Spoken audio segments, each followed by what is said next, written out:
And the kind of the way that it came to me with I love watching sci-fi and all that kind of stuff. So I kind of see it this way, that God has a secretly encoded message that he has embedded within you. That while he was forming you and fashioning you, he also kind of threw in some messages and coding there about what he wants to do with you.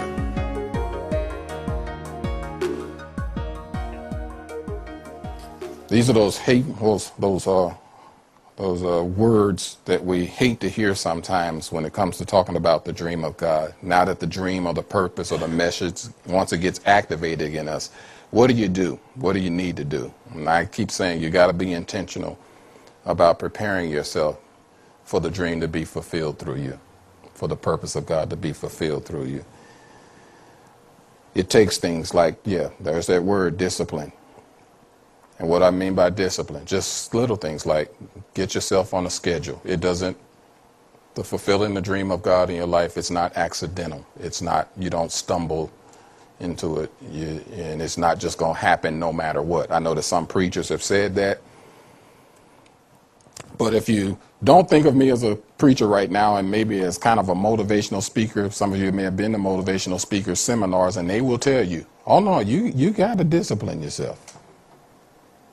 You got to do stuff like changing your diet and exercising and going to school, going to technical school or business school or taking college courses to learn more about the area that you feel like God has taken you.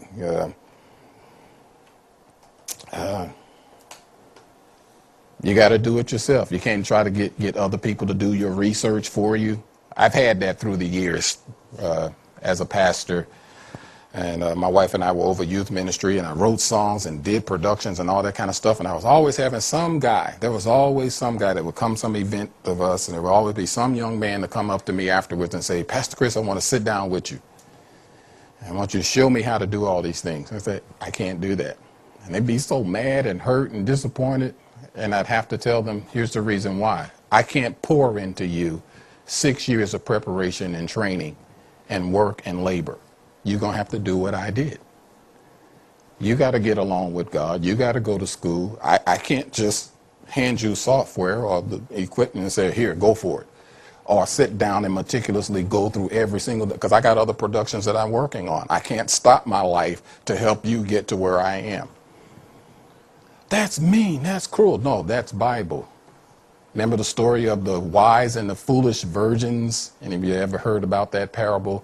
Story goes that there were 10 virgins that came to be a part of a marriage feast. Bible says 5 were foolish, 5 were wise. And the reason why is because they had no idea when the bridegroom was going to come forth, so they had to be prepared. They had to be prepared for when the bridegroom actually got there. And part of the preparation was to have their oil lanterns ready so that even if it goes into overnight, however long it takes, we're here and we're ready. Well, 5 of them didn't bring enough and they weren't prepared. So when the call went out, the bridegroom is coming, of the 5 who had not been prepared, then turned to the ones who were prepared and said, give us some of yours. And they said, can't.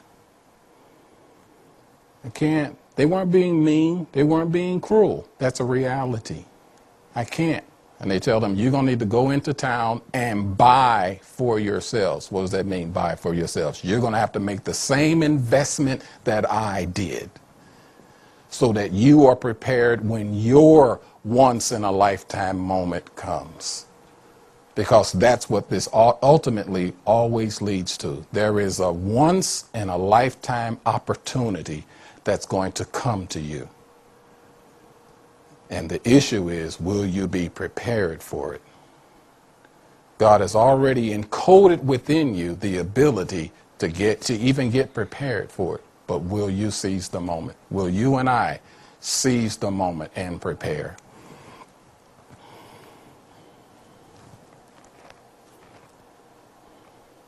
It's going to mean doing stuff like turning off the TV. All the gentlemen turning off the video games. Everybody turning off the smartphone, getting off Facebook and tweets for periods of time. Why? So that you can work on the dream. Just say, ouch.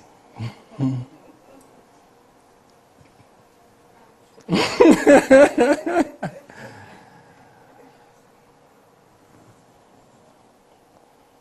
remember that for a long time, for a good period of time, I had no idea what was on television and what the latest TV shows were on.